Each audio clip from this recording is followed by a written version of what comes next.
হাতে মাত্র আর একদিন বাকি, আগামী 1 জুলাই থেকে অন্নপূর্ণা যোজনার 3000 টাকা দেওয়া শুরু হবে। ইতিমধ্যে আপনারা আপনাদের যে স্ট্যাটাস সেটা হয়তো চেকিং করে ফেলেছেন। আপনারা যারা অফলাইন বা অনলাইনে আবেদন করেছেন, যদি আপনাদের স্ট্যাটাস রিভার্টেড দেখায় বা বাতিল দেখায়, তাহলে কিভাবে আপনি আপনার যে ফর্ম সেটাকে এডিট করবেন সেটাই আজকের ভিডিওতে দেখাবো।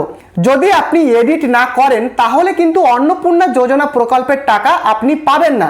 অতএব এডিট কিন্তু আপনাকে করতে হবে। এবারে আপনি কিভাবে কোথায় কিভাবে আপনারা এডিটটা করবেন তার পুরো প্রসেস আজকের ভিডিওতে আমি আপনাদের জানাবো। ভিডিওটি শুরু করবার আগে প্রত্যেককে অনুরোধ করব, এই চ্যানেলে যদি আপনারা নতুন হন চ্যানেলটিকে সাবস্ক্রাইব করে দেবেন, সাথে এই ভিডিওটিকে অবশ্যই লাইক করে দেবেন। দেখুন, আপনারা যখন স্ট্যাটাস দেখছিলেন সেখানে কিন্তু অনেক রকমের স্ট্যাটাস দেখাচ্ছিল। একটা হলো অ্যাকসেপ্টেড। যদি আপনার স্ট্যাটাসে যদি অ্যাকসেপ্টেড দেখায় তাহলে আপনারা এক প্রকার ধরেই নিতে পারেন যে আগামী 1 জুলাই আপনার কিন্তু টাকা ঢুকতে চলেছে, যদি অ্যাকসেপ্টেড দেখায়। কারণ অ্যাকসেপ্টেড দেখানো মানে আপনার ফর্মটা সরকারিভাবে কিন্তু গ্রহণযোগ্যতা পেয়েছে, বোঝাতে পারলাম। আর যদি সাবমিটেড দেখায়, সাবমিটেড দেখালে আপনার ফর্মটা কিন্তু এখনও ভেরিফিকেশন বাকি, অতএব আপনাদেরকে আরও কিন্তু ওয়েট করতে হবে যদি আপনাদের সাবমিট দেখায়। আর যদি দেখায় অ্যাপ্লিকেশন প্রসেসড, অ্যাপ্লিকেশন প্রসেসড, এই ক্ষেত্রে বলবো আপনাদের কিন্তু এখনও পর্যন্ত ফাইনাল ভেরিফিকেশনটা এখনও পর্যন্ত বাকি রয়েছে, আপনাদেরকে ওয়েট করতে হবে। এবং ফাইনালি অনেকের কিন্তু দেখাচ্ছে যে অ্যাপ্লিকেশন রিভার্টেড, যেটাকে বাতিল বলে। যদি আপনার ফর্মটা রিভার্টেড হয়ে যায় বা বাতিল হয়ে যায়, অবশ্যই আপনাকে আপনার অ্যাপ্লিকেশন বা ফর্ম সেটাকে কিন্তু আপনাদের এডিট করতে হবে বা সঠিক বা ঠিক করতে হবে। যদি না করেন অন্নপূর্ণা যোজনার টাকা পরবর্তীতে আপনি আর পাবেনই না। তো এডিটটা কিভাবে করবেন সেটাই আজকের ভিডিওতে দেখাবো। তো এই যে ভেরিফিকেশন, এটা কিভাবে হয় এটা আগে আমি আপনাদেরকে বলি। দেখুন, যখন আপনি আপনার ফর্ম অফলাইন বা অনলাইনের মাধ্যমে আবেদন করেছিলেন, সেই আবেদনটা বিডিও স্তর বা পঞ্চায়েত স্তর বা যে কোনো স্তরে কিন্তু যায়। সেখানে কি হয়, প্রথমত কিন্তু প্রাথমিক স্তরে আপনার যে ডকুমেন্টগুলো সেগুলো কিন্তু ফার্স্টে ভেরিফিকেশন হয় বিডিও স্তর বা পঞ্চায়েত স্তরে। তারপরে যদি বিডিও স্তর বা পঞ্চায়েত স্তর থেকে তারা যদি অ্যাপ্রুভ করে, তাহলে আপনার অ্যাপ্লিকেশনটা পরবর্তী ডিএম অফিস, যেটাকে ডিস্ট্রিক্ট ম্যাজিস্ট্রেট, সেই ডিএম অফিসে কিন্তু চলে যায় আপনার ফর্মটা। এবং সেই ডিএম অফিসে কিন্তু ফাইনালিভাবে তারা অনুমোদন করে বা স্বীকৃতি দেয় যে আপনার অ্যাপ্লিকেশনটা অ্যাপ্রুভড। যদি আপনার অ্যাপ্লিকেশনটা ডিএম অফিসে বা ডিস্ট্রিক্ট ম্যাজিস্ট্রেট অফিসে যদি অ্যাপ্রুভ পায়, তাহলে কিন্তু আপনার নাম বেনিফিশিয়ারি লিস্টে কিন্তু চলে যাবে। অর্থাৎ অন্নপূর্ণা যোজনার যে 3000 টাকা দেওয়ার যে লিস্ট, যেটাকে বেনিফিশিয়ারি লিস্ট বলে, সেই লিস্টে কিন্তু আপনার নাম চলে যাবে এবং ফাইনালি আপনার টাকাটা ডিবিটির মাধ্যমে আপনার ব্যাংক অ্যাকাউন্টে ক্রেডিট হবে। তো আশা করি আপনাদের পুরো ব্যাপারটা আমি বোঝাতে পেরেছি। তো দেখুন, এই যে রিভার্টেড, এই রিভার্টেডটা কিভাবে হচ্ছে বা বাতিল, এই যে ফর্মগুলোকে বাতিল হচ্ছে, এগুলোর মেন কারণ কি কি? তো কারণ কি কি আপনারা ভালোভাবে শুনুন।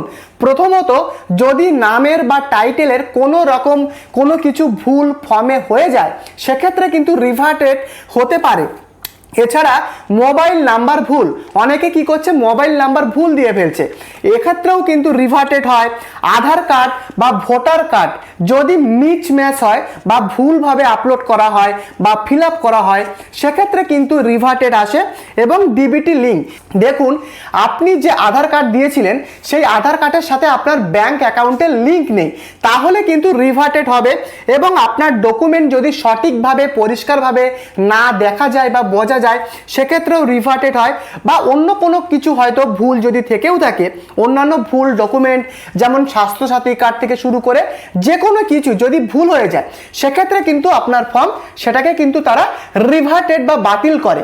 এবারে প্রশ্ন, এই যে বাতিল হওয়া ফর্ম বা রিভার্টেড হওয়া ফর্ম, এই ফর্মটাকে আপনারা এডিট কিভাবে করবেন? এডিট না করলে টাকা কিন্তু পাবেন না। তো এডিটটা আপনারা কিভাবে করবেন? দেখুন, আমি প্রথমে আপনাদেরকে পরিষ্কারভাবে বলি, যখন আপনারা অনলাইন বা অফলাইনে আবেদন করেছিলেন তার কিন্তু একটা অ্যাকনলেজমেন্ট স্লিপ কিন্তু আপনাদের কাছে রয়েছে। সেই অ্যাকনলেজমেন্ট স্লিপটা নিয়ে আপনি আপনার পঞ্চায়েত স্তর বা বিডিও স্তরের অফিসে গিয়ে সেই সমস্ত আধিকারিকদের সাথে আপনারা প্রথমে কথা বলবেন যে আপনার যে ফর্মটা সেটা রিভার্টেড দেখাচ্ছে স্ট্যাটাসে বা বাতিল হয়ে গেছে। তো তারা কিন্তু সেই ব্যাপারটা পুরো তারা ক্লিয়ার করবে। যখনই আপনি বলবেন তখন কিন্তু তারা আপনার ফর্মটাকে তারা ভালোভাবে দেখবে, কোথায় কি ভুল রয়েছে সেটা কিন্তু সেখানকার আধিকারিকরা, বিডিও স্তর বা পঞ্চায়েত স্তরের আধিকারিকরা তারা কিন্তু ভালোভাবে আপনার ফর্মটাকে যাচাই করবে। এক্ষেত্রে আমি আপনাদেরকে বলে রাখি, যখন আপনারা বিডিও স্তর বা পঞ্চায়েত স্তরে যাবেন, প্রথমত অ্যাকনলেজমেন্ট স্লিপটা কিন্তু অবশ্যই নেবেন এবং আপনার যাবতীয় ডকুমেন্ট, আমি বলবো আধার কার্ড থেকে শুরু করে প্রত্যেকটা অরিজিনাল ডকুমেন্ট আপনারা কিন্তু সাথে নিয়ে যাবেন। কারণ তারা কিন্তু আপনার নিজের মুখের কথায় কিন্তু তারা বিশ্বাস করবে না বা তাদের কিন্তু সেইভাবে কিন্তু তাদেরকে বলা হয়নি। অতএব আপনাদেরকে প্রত্যেকটা অরিজিনাল ডকুমেন্টস আপনাদেরকে সাথে করে নিয়ে যেতে হবে এবং জেরক্সও আপনারা সাথে করে নিয়ে যাবেন। নিয়ে যাবার পরে তারা কিন্তু সেটা দেখে কিন্তু তারা ঠিক করে দেবে। কোনো কিছু ভুল থাকলে তারাই কিন্তু আপনাদের যে এডিট বা অন্য কিছু সেটা কিন্তু তারাই করে দেবে। আপনাদেরকে অন্য কিছু করতে হবে না, আপনাদেরকে কিন্তু সেখানে যেতে হবে। এবারে দেখুন, অনেক জায়গাতে কিন্তু আশা কর্মী তারা কিন্তু বাড়িতে বাড়িতে যাচ্ছে।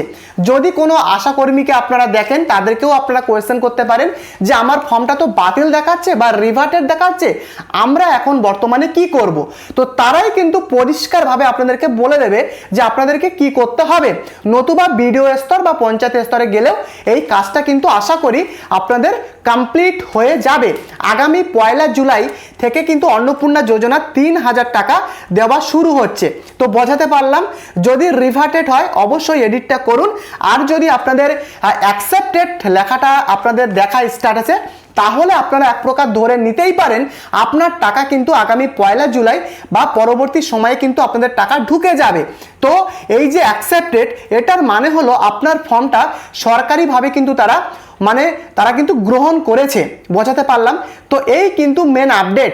যদি আপনাদের ভিডিওটি ভালো লাগে বা আপনাদের যদি উপকারে আসে, প্রত্যেককে অনুরোধ করব চ্যানেলটি সাবস্ক্রাইব করে ভিডিওটিকে লাইক করতে ভুলবেন না। দেখা হচ্ছে পরবর্তী ভিডিওতে। ধন্যবাদ।